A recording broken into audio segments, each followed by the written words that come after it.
Hi guys, this is Jen and I make useful English Lit study videos on Shakespeare, poetry, fiction, literary devices and more to help you get top grades in the subject. So today we are going to be doing a sample essay walkthrough on A Christmas Carol, and specifically I'll be using the AQA 2017 May past paper for this. So let's dive straight into it.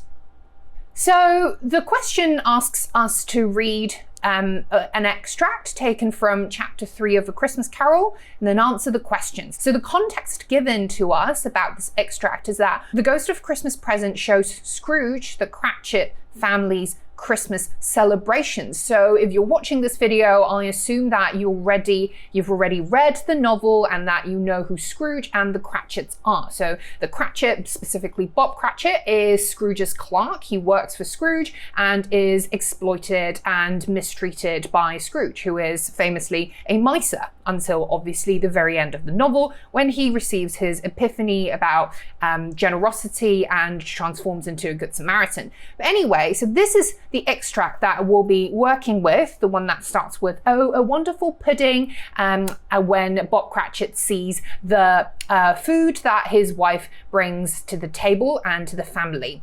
And so starting with this extract, we're asked to explore how Dickens uses the Cratchit family to show the struggles of the poor. And we're asked to write about how Dickens presents the Cratchit family in this extract, so the characterization of the Cratchit family, and how Dickens uses the Cratchit family to show the struggles of the poor in the novel as a whole. So just to give us some preliminary ideas to be mindful of, notice that these two sub-questions are slightly different. So the first one is focused on characterization, right? Through the behavior, appearance, actions, what have you, etc. of the Cratchit family. What can we tell about them and the interpersonal dynamics among the family members? But the second question is asking us to look at how the author uses the Cratchit family as a medium to reveal a larger central theme in the novel, which is the struggles of the poor.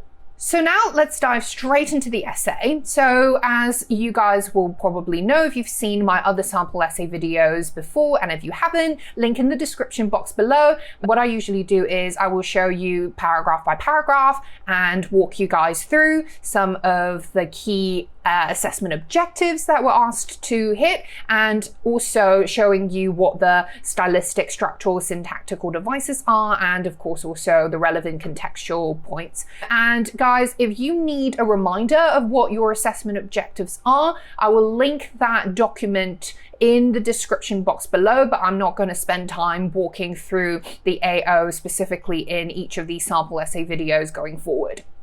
Okay, so let's start with the intro paragraph. So in this extract from chapter 3 of The Christmas Carol, Dickens shows that while material poverty is a constant source of struggle for a poor family like the Cratchits, this burden is relieved by the love and bonding shared among the family members. So right away in this first sentence, the student is showing us her awareness of how the author looks at the key theme of poverty and links it to some of the key phrases that spelt out in the question, right? Struggle, poverty, and of course also looking at the Cratchits. So set against the hungry 40s of 1840s England, a period when the working class lived in systemic destitution and labourers faced daily exploitation and hunger, the novella features the Christmas meal as a motif to reflect the scarcity in resource but plenitude in spirit of a poor yet grateful family like the Cratchits. Clearly, student is showing us her awareness of the historical context, right? Hungry 40s, 1840s, height of the Industrial Revolution in England, but also a lot of the sort of repercussions that the poor have had to face as a result of this capitalistic industrial boom. And in the rest of this essay, I will discuss how this view is borne out in both the extract as well as later on in chapter 4 when Scrooge is given a vision of Tiny Tim's potential death. So really nicely wrapping up the intro paragraph with a signpost statement telling us what the student is going to do in the rest of this piece of work. By the way, guys, I'd massively appreciate it if you could hit the thumbs up button below, subscribe to my channel, and switch on that bell notification if you find this video helpful so far. This would really help me carry on making these useful English Lit study videos so that you can get top grades in the subject and we can inspire more people to enjoy the study of literature. So moving on to the first main body paragraph. There is an overarching paradox in this extract, which is that Dickens presents how little the Cratchits actually possess by emphasising how much they believe they do, despite evidence to the contrary. So very sharply, the student is showing us a sophisticated awareness of a specific stylistic device and how this device, paradox, overarches this extract to show the greater theme that is related to the question. What may seem like a humble or standard dish to normal eyes, like the Christmas pudding, is lauded with such hyperbolic and effusive admiration by Bob the husband that its meagre portion size ceases to be a problem. So the tone of the character, Bob, the husband and the father of the family, is very clearly spelt out here with the observation of the hyperbolic and effusive admiration in his tone. And so the student then goes on to bring in some quotations to illustrate this. The hyperbole of the wonderful pudding being regarded as the greatest success achieved by Mrs. Cratchit since their marriage reflects Bob's deep appreciation for his wife, but that it is immediately juxtaposed with Mrs. Cratchit's doubts about the quantity of flour implies that they are too poor to buy more ingredients and reveals the financial straits that this family is in. So the student very clearly is tying it back to the central theme of this essay, which is showing the struggles of the poor. The hypothesis of nobody said or thought it was at all a small pudding for a large family is also telling, as the blatant truth of there not being enough food to share among every member is self-evident, despite the children and husband not making a point of this out of gratitude and actually empathy of Mrs. Cratchit's efforts. So hypothesis is the rhetorical device of mentioning something just to say that they are not going to elaborate on it, right? So it performs a telling function here, right, from the narrator's standpoint, because the narrator obviously is telling us, the reader, that there is objectively clearly not enough food on the table, but within the family, the members are careful and empathetic enough to not make this a point because they don't want to upset the mum, right? So what this tells us about the family is that, you know, they are caring and loving and empathetic towards each other. So moving on, next paragraph. The way in which Dickens presents the after-dinner table setup may seem a bit too ceremonial for the humdrum nature of the actual event. And actually with here, after dinner, we can use a more sophisticated word, postprandial. But therein lies a key message about how the Cratchits see their destitution, not as a case of circumstantial misfortune, but as an opportunity for imaginative freedom. So this topic sentence is interesting because the student is showing us a dual, subtle, nuanced understanding of how Dickens doesn't just present the after dinner table setup as a sort of exaggerated ceremonial layout, but it tells us something about the psychology of the family, which is that despite the fact that they don't have a lot, they are able to use whatever they have and be resourceful about what they have and fill in the material richness that they don't have with imaginative richness, right? And so she goes on to then illustrate how this imaginative richness bears out. While they may not have a lot to eat or display, whatever they have, they treasure and celebrate with a richness in spirit and imagination. This is reflected, for instance, in the measured procedural syntax at the start of the extract's second paragraph, when the narrator observes in a series of passive voice phrases that, at last, the dinner was all done, the cloth was cleared, the hearth swept, and the fire made up. The emphasis is placed on those external objects, the cloth, the hearth, the fire, rather than the action, which ascribes a sense of atmospheric grandeur to the otherwise modest, bare bones setting. So this impression culminates when the next sentence reveals the piece de resistance of the Cratchit family's Christmas table, as indeed the compound and the jug being tasted and considered perfect, apples and oranges were put on the table and a shovel full of chestnuts on the fire. Once again, the syntactical focus is placed on the items, imbuing them, with a degree of importance, as if they were offerings at an altar.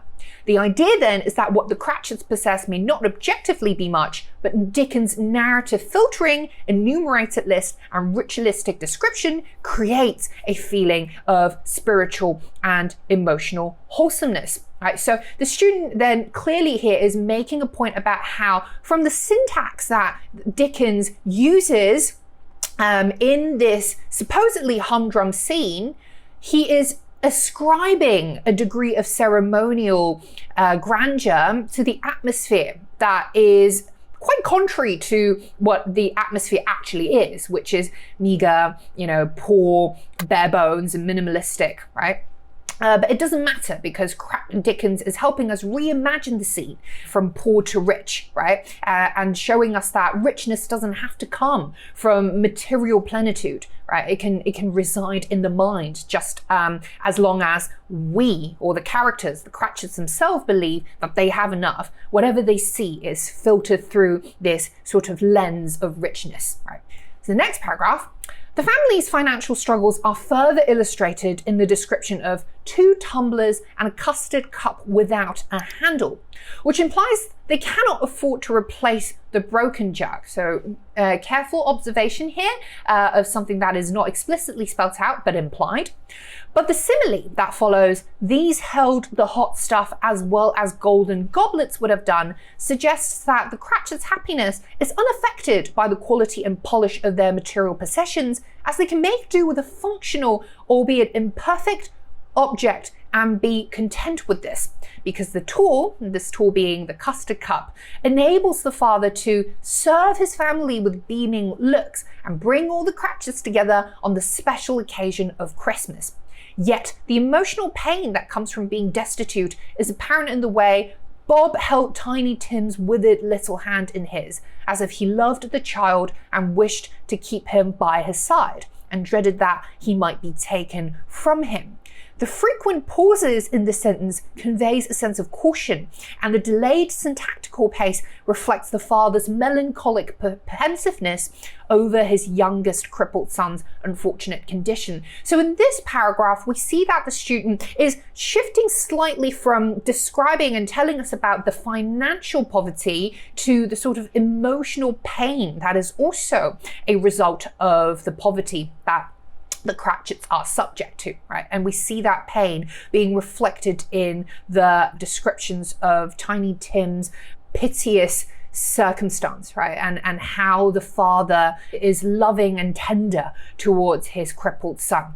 And we see that also then the student being aware that the poverty that the family suffers isn't just affecting their material and financial well-being, but also their psychological well-being.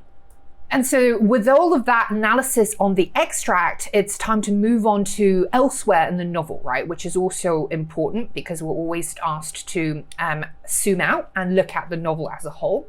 So apart from the financial, material, and psychological struggles that the Cratchits face as the working poor, Dickens presents later in chapter 4 that their impoverishment also causes physical suffering, okay? So financial, material, psychological, but then also physical pain.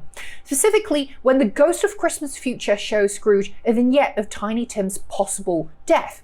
As Mrs. Cratchit quietly works on her sewing while waiting for Bob to return home to the news of their youngest son's passing, she remarks that the colour hurts my eyes, and her eyes are made weak by candlelight, or rather the lack thereof, as she tries to conserve whatever light she can get. When the narrator presents Bob at the point where the family opens the door to greet him, the characterization of little Bob in his comforter reduces the breadwinner paternal figure to a pitiful stature, while the sudden interpolated comment, "he had need of it, poor fellow," came in, expresses Dickens' outrage over the lack of basic resources accessible to the working class labourers. So this is interesting because the student is showing us a sort of ironic characterization of Bob the father, breadwinner of the family, right? Because if anything, Bob isn't little, but of course here he is described as little because Dickens wants us to see him in this piteous light where he doesn't have enough to wear, right? And despite having walked all this way from assumingly his workplace all the way back to his home, all in this cold during the winter time, right, with nothing more than just this thin comforter. And Dickens's narrator actually also reveals his sympathy because he can't help but interpolate this remark, right? This emotional remark while he describes Bob by saying, oh, he had need of it, poor fellow, right? So the narrator's empathy and fellow feeling is also reflected in the narrative. Moving on to the final part of the essay, despite being deprived of warm enough clothes and having to face the tragedy of his son's death, Bob maintains a stoic, dignified attitude when he had thought a little about Tiny Tim's death and composed himself, kissed the little face, and was reconciled to what had happened. The psychological suffering he feels remains acutely, but he is aware that as the sole breadwinner and man of the family, he must project fortitude and calm. This demeanour embodies the quality of self-respect that Dickens mentions in his 1843 Manchester Athenaeum speech, in which he champions for the working poor to be given fair treatment and opportunities, which he calls an inward dignity of character, which, once acquired and righteously maintained, not the hardest drudgery nor the direst poverty can vanquish. So here, the student brings in a sharp, interesting and relevant piece of context, which is the 1843 Manchester Athenaeum speech that Dickens had delivered actually very shortly before he wrote A Christmas Carol. And it was a speech in which he tried to exhort his audience to action and to see the importance of also empowering the poor and to get them to see that as long as the poor are given the opportunities and the dignity to work in fair conditions, right? Because the context obviously, of course, was that the capitalists and the industrialists back then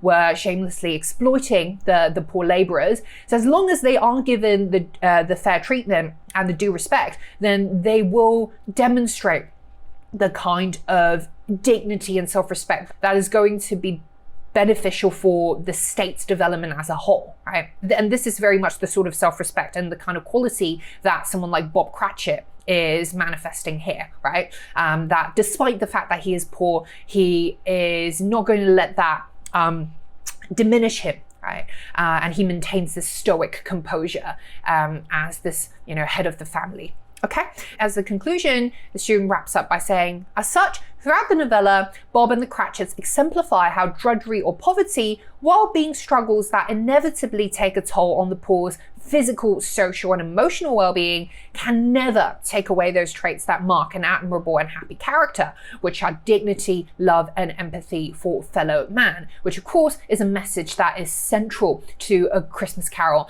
as a whole. Okay, so you can tell from this essay that the student maintains the integrity in the structure by always sticking close to what the question is asking us to look at, right? Characterization of the Cratchit family and looking at how through this characterization we are able to see the different facets of the poor's struggles, right? Within the Christmas Carol's context, fictional context, but also the greater historical context that Dickens was writing in, right? That sort of 1840s, hungry 40s, but at the same time, industrial boom, rich and poor gap, right? That Dickens was an observer to. Obviously, of course, you would know that Dickens was hugely sympathetic to the sufferings of the poor and the labouring class, right? So A Christmas Carol was also born out of that kind of sympathy and fellow feeling. Okay, so here you go, that's the essay. And so guys, I hope this was helpful for you as a sample essay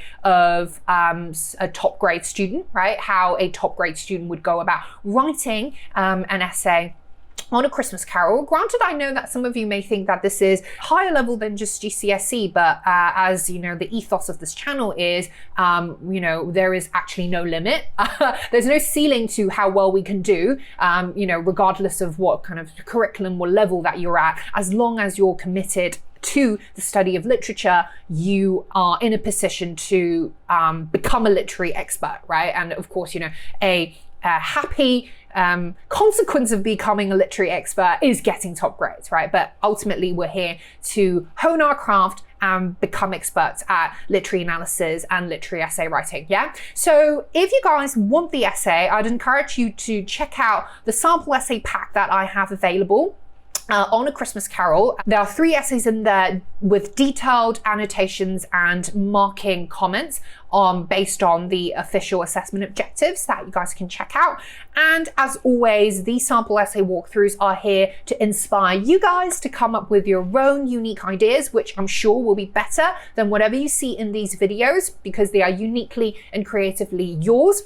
And as always, if you guys want more resources and help on A Christmas Carol or other literary texts that you may be studying or interested in, make sure that you check out the other videos and playlists on this channel and subscribe so that you never miss out on any of my future weekly study lit videos. And also please hit the thumbs up button below so that you can help encourage me to make more of these study videos for you and other passionate top grade lit students all around the world. Okay?